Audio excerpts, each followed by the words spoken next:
Listen, I have begun to read another audiobook, Belonging to Life by Mary O'Malley, and it's a little bit deep. Not so much for me, but it is deep to read.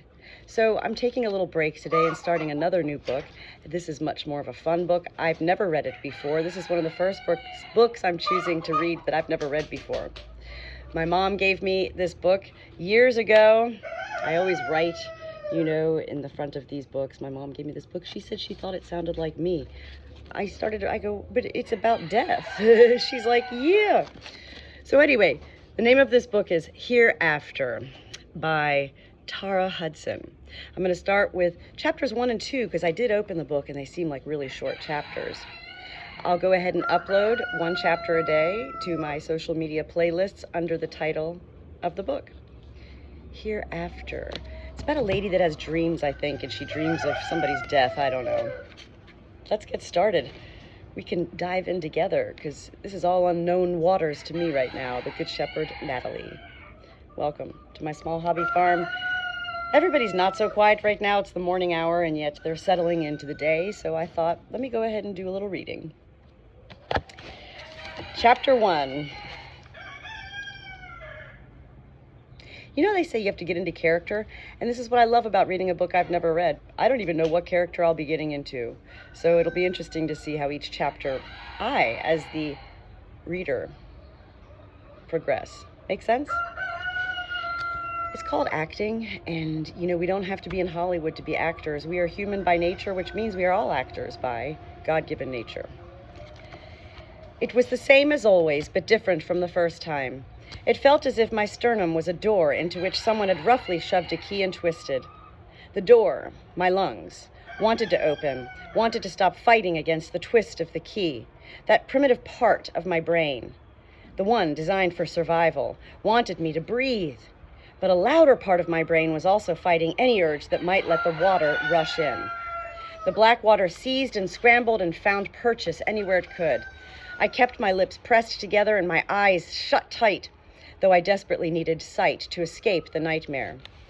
Yet the water still entered my mouth and my nose in little seeps. Even my eyes and ears couldn't hold it back. The water wrapped around my arms and legs like shifting fabric, tugging and pulling my body in all directions. I was buried under layers and layers of slippery, twisting fabric, and I wasn't going to claw my way free. I'd struggled too long, fought too hard, and now my body was weakening from the lack of oxygen. The flail of my arms toward what I assumed was the surface became less exaggerated, as if the invisible fabric around them had thickened. I literally shook my head against the urge to breathe. I shouted, "No!" in my head, "No!" But instinct is a slippery thing too, ultimate and untrickable. My mouth opened and I breathed. And as I always did, except for the first time I'd experienced this nightmare, I woke up. My eyes remained closed, and I continued to gasp. This time, my gasp brought hysterical gulps of air, but not the brackish water that had flooded my lungs and stopped my heart during that first nightmare. Now the air was useless, purposely in my dead lungs. I nonetheless felt a dull joy at its presence, although my heart no longer beat. The air meant I was no longer drowning. Still, I felt a little silly for being afraid. After all, it's not like you can die twice. And I was already dead. That much was certain. It had taken me a while to accept the fact, perhaps years. Time became a very uncertain thing in death. Years of wandering, confused and distracted by every sight and sound. Screaming at passerby, begging them to help me understand why I was so lost or even just to acknowledge my presence. I could see myself, bare feet, white dress, and dark brown hair that had dried into thick waves, but others couldn't. And I never saw another person like myself, someone dead, so there was really no point of comparison. The nightmares were what made me finally see and accept the truth. At first, nothing in my wandering existence brought back memories of my life, nothing but the elusive familiarity of the woods and roads I wandered. But then the nightmares began. I would suddenly and without warning fall into periods of unconsciousness. During them, I would drown again. Only after the first few nightmares did I see them for what they were, memories of my violent death. So the memories of my death had returned. Yet only a few memories of my life came with them. My first name, Amelia, but not my last. My age at death, 18, but not my date of birth. And of course, the fact that I'd apparently thrown myself off a bridge into the storm-flooded river below, but not the reason why. Though I couldn't remember my life and what I'd learned in it, I still had some vague recollections of religious dogma. The few tenets I remembered, however, certainly hadn't accounted for this particular kind of afterlife. The wooded, dusty hills of southeastern Oklahoma weren't my idea of heaven, nor were the constant narcoleptic revisits to the scene of my drowning. The word purgatory would come to mind after I woke from each nightmare. I would play out my horrific little scene, and then I would wake up gulping and sobbing tearlessly in the exact same place each time. It wouldn't matter where I'd been wandering when I went unconscious. An abandoned railroad track, a thick grove of pines, a half-empty diner. My destination was always the same, and each time the nightmare ended, I would wake in a field. It was always daylight, and I was always surrounded by row upon row of headstones. A cemetery. Probably mine. I never waited around to find out. I could have searched for my headstone, maybe. Could have learned more about myself, about my death. Instead, I'd pull myself up from the weeds and dash for the iron gate enclosing the field, running as fast as my non-existent legs would carry me. Somebody's laying an egg. And so it was with my existence.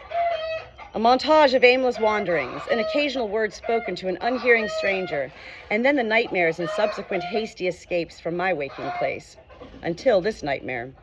This nightmare had started the same, and, just as it always did, it ended with a terrified awakening. But this time, when I finally opened my eyes, I didn't see the sunlight of a neglected cemetery. I saw only black. I'm going to take a moment here and let them kind of get this out of their system. Just hold on. Hey guys, leave her alone. That's Janet, and she's not up for grabs. Come on, out, Daisy. No, no. Hey, Gilbert. Guys. Listen, number one, she's off limits. Number two, come on, guys. Come on, Janet. Come on. Come on. Go on. Come on, Andy. Come on, Janet. You little Janet. Janet, come on. Janet. Oh, Lord have mercy on my soul. Look at you two. You're just waiting around like vultures. Giant vultures. Come on, guys. Janet, come here. Janet. No! No! No! No! Get off of me. Get off of me.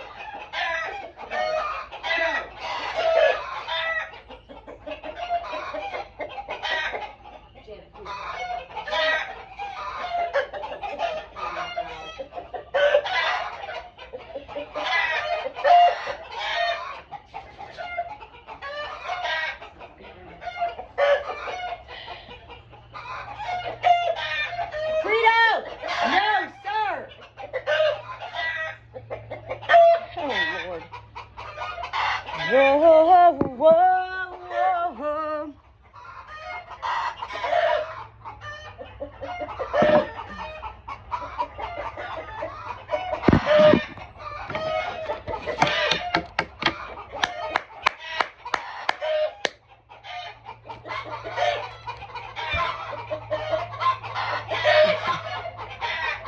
We have 11 roosters, 40 birds. 11 of them are roosters. And this is who you hear right now.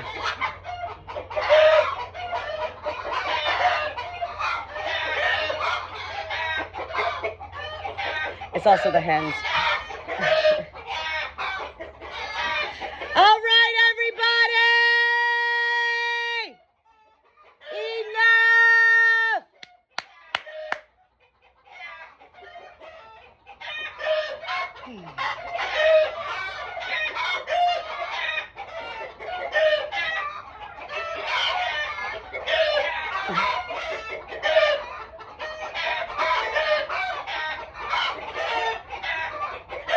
You know, I love these sounds.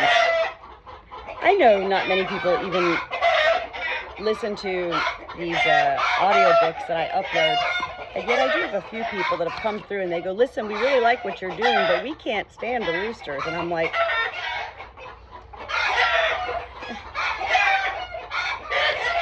whoa,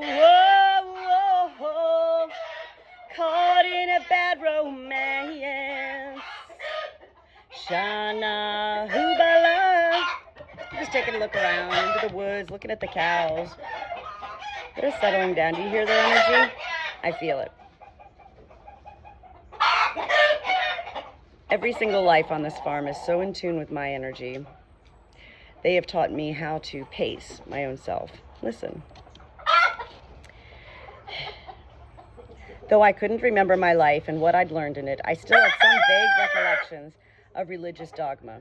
The few tenets I remembered, however, certainly hadn't accounted for this particular kind of afterlife. The wooded, dusty hills of southeastern Oklahoma weren't my idea of heaven, nor were the constant narcoleptic revisits to the scene of my drowning. Oh yeah, I'm sorry, I already did read that. Instead, I'd pull myself up from the weeds and dash for the iron gate enclosing the field, running as fast as my non-existent legs would carry me.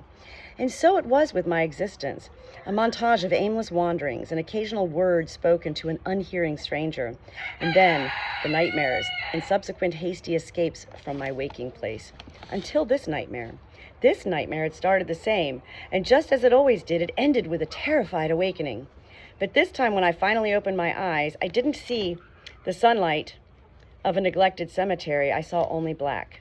The unexpected darkness brought back the terror, the frantic gasping, especially since after what would have been only one beat of my still heart, I recognized my location. I was floating in the river again. My renewed gulps, however, didn't drag in muddy water that surrounded me. My body was still as insubstantial as it had been before this nightmare.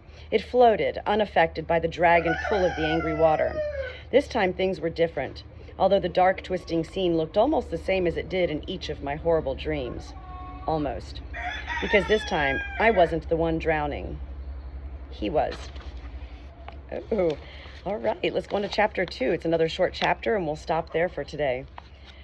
My first impression of the scene was wrong. The water wasn't entirely black. Faint light shimmered above the surface. Moonlight, maybe. It was too grayish to be sunlight. Below me, two muted yellow beams seemed to rise from the depths of the river. No, not rise. The beams pointed upward, but they were retreating. I spared a quick glance at them. They came from a huge, dark shape just below me. The shape, a car, its headlights beaming into the darkness, floated downward with an eerie slowness. I shook my head. I didn't really care about the car. My attention was riveted on the boy illuminated in its headlights. His body had shaped itself into a kind of X, arms floating limply upward and sneakered feet dangling. His head hung down, but I could tell his eyes were closed. This boy didn't flail or struggle, and I had a sudden, sickening realization. The boy was unconscious, not the kind of unconscious that torments the dead, but the kind that kills the living. If he didn't wake up, this boy was going to drown. Without another thought, I swam to him as fast as I could. When I reached him, I could see his face fully. He was young, no older than I was when I died. His face looked peaceful in its stillness. He was strikingly handsome. I could see that even under the water. His dark hair floated above his head almost lazily, considering the current. An involuntary and silly image sprang to my mind. His outspread arms resembled wings. Useless wings, at that. I wondered, almost idly, whether my arms had resembled his when I died. My thoughts then were as sudden as they were fierce. This boy couldn't die. I couldn't watch him die. Not here, not like this. I began to grasp at him, frantically trying to pull at his clothes and his limbs, to drag him to the surface. I tugged at his long-sleeved shirt and his jeans, even at his dark hair. I pulled and pulled, but of course nothing happened. My stupid dead hands couldn't touch him, couldn't save him. It was like struggling in the water on the night of my death. Not a damn thing that I did would have any effect on the outcome. I was impotent, ineffective, and never more aware of the fact that I was dead. Soon I started weeping my tearless sobs and pressed both my hands against his chest. As we sank deeper into the river, I became acutely aware of something, the sound of his slowing heartbeat. As far as I knew, I possessed no supernatural senses whatsoever, although some of my human senses had survived my death, my sight and my hearing. Obviously, I could no longer smell, taste, or feel anything in the living world. My remaining senses hadn't dulled, but they certainly hadn't improved either. So the sound of his heartbeat shocked me. I shouldn't have heard it so well, but I did. Even with a foot of water between us, and with my no better than human hearing, I could hear his heartbeat as clearly as if I'd pressed a stethoscope to his chest. I wondered whether this had something to do with death, with being dead. Perhaps the dead could hear one of our own approaching, racing toward us, or slowing toward us in his case. The boy and I continued to sink, and as we did so, his fragile heart beat unevenly toward its end. Each thud came closer and slower than the one before it, until finally, his heart stuttered once, twice, and then I couldn't hear it anymore. A tiny bubble escaped the corner of his lips and floated upwards. I screamed as I did in the first flush of death, angry and humiliated at my own lack of power. I screamed and slapped my useless hands against his chest. At that moment, his eyes opened. He looked to the left and right, taking in his surroundings. Then he looked at me. He looked right into my eyes. I froze. Could he see me? He smiled and then suddenly reached out his hand to place it upon my cheek. I felt his skin warm on mine. Without thinking, I put my hand over his. His smile widened when I touched him. He did see me. He saw me. He saw me. He saw me. My still unbeating heart soared, and then so did his. His heart, the one I'd just heard dying, stuttered and stuttered again. The renewed beat sounded slow and uneven at first, but quickly it began to steady itself. He looked down at his chest and back up at me, eyebrows arched in surprise at the sound coming from within him. Then he coughed. The motion shook his whole body and sent bubbles flying out of his mouth. He began to kick and flail. As he flailed, I realized I could no longer hear his heart. It was silent, at least to me. Yet he was thrashing about, fighting against the dark water. He continued to cough violently as his lungs spasmed back to life. Through the churning water, I could see his expression. He looked angry, terrified, and desperate.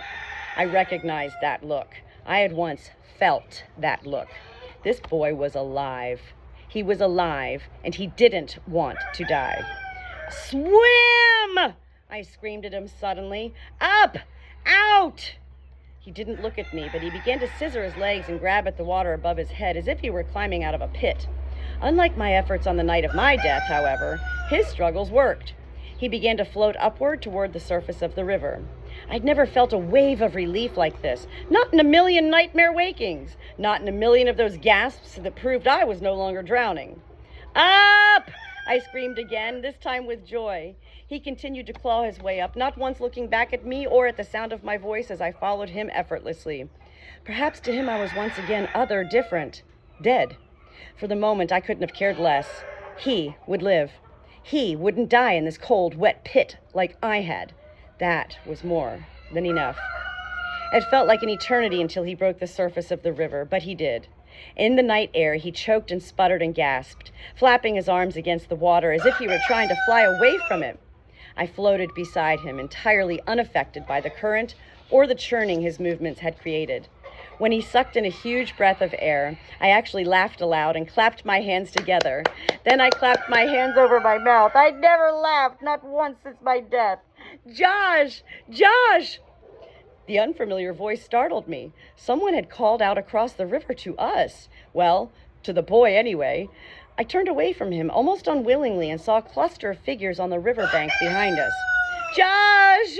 a girl's voice screamed. "Oh, Jesus, Josh, please! Someone help him!" I turned to the boy who was still coughing and flailing. "Josh?" I asked. "Are you Josh?" ? He didn't answer. "Well, Josh or not Josh, I know you're tired. God knows, I know. I know you probably can't hear me either, but you've got to swim towards those voices. Do you understand?" For a second, he didn't react. Then, with painful slowness, he began to move his arms. The movements didn't exactly qualify as swimming, but they were enough to start pushing his body through the water. As he got closer, the screams from the shore grew louder. In them, I could almost make out a rational thread of conversation concerning the plan to pull him out of the river. But really, I wasn't listening to the people on the shore. I was watching the boy swim, closer than I'd ever watched anything in my existence. I found myself praying for the first time since my death, praying that he made it safely to the shore, praying that he didn't give up and let the current take him. "Please," I whispered as I followed him, "please, please let him make it." This boy proved much stronger than I ever had. For several more agonizing minutes, he fought his way through the current. Finally, he was close enough so that someone was able to grab his arm and half swim, half drag him to the shore. Cries of both joy and fear rose up from the crowd that had gathered on the grass embankment and bridge above us. A man, the one who had pulled the boy from the water, stretched the boy out upon the muddy red river bank. As I rose out of the water and walked onto the shore, I could see the man flutter his hands over the boy's body, checking for some sign of life. The boy instantly rolled over, coughed once, and began to vomit water. Audible sighs of relief rose up from the crowd. Their faces were illuminated by headlights from the cars parked in a jumble on the grass, as well as on the bridge. The onlookers' expressions varied from tense to excited to scared. "Josh! Josh!" they called like a chorus. They all seemed to know his name. It was then that I noticed the multicolored flash of lights coming from the emergency vehicles that had formed their own sort of crowd behind the bystanders on the bridge. Within what seemed like only seconds, 2 uniformed paramedics had made their way down the embankment and knelt beside the boy, doing their own more effective sort of fluttering over him. Within less than a minute after that, the boy, my boy, if I was honest in my suddenly possessive thoughts, was placed on a gurney and hoisted across the bank, then up toward an ambulance. The crowd surged forward with the paramedics, and I lost sight of him. That should have been the end of the ordeal. Yet I couldn't stand still. I couldn't watch strangers take away the only living person to see me, my boy, my Josh. Determined, I pushed through the crowd. They couldn't see or feel me, of course, but I still had to fight to find a clear path. By some miracle, I made it through. I shoved in between 2 figures and suddenly found myself at the side of the gurney just as the paramedics began to raise its wheels so they could slide it and its passenger into the ambulance. I leaned over the boy. He looked pale in the moonlight, his face gaunt and drawn. For some reason, I had to hold back a sob. "Josh," I moaned, unsure of what to do, unsure of everything. He opened his eyes then, dark-colored eyes, too dark a color to identify at night. He looked at me and held my gaze.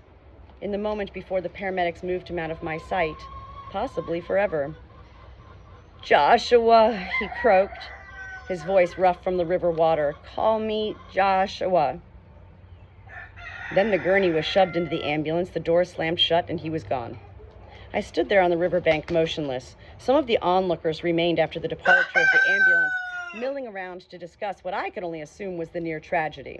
I barely noticed when the last member of the crowd left and the last set of headlights disappeared into the darkness of the night. I wasn't really paying enough attention to hear or see anything going on around me. What I saw instead were his eyes, looking right into mine. What I heard was his voice, talking to me. Yes, I'm sure he'd been talking to me. No one had asked him to identify himself as they loaded him into the ambulance. He'd had no reason to give his name to anyone but me. Most of the crowd seemed to know him. Maybe they'd known him all his life. Maybe they'd sensed, as I had, how important he was. Of course, I knew his importance now. I knew it deep in my suddenly very awake core. I knew nothing about him, not his age, his last name, the way his voice would sound if it spoke my name. But I knew things had changed for me. They had changed forever.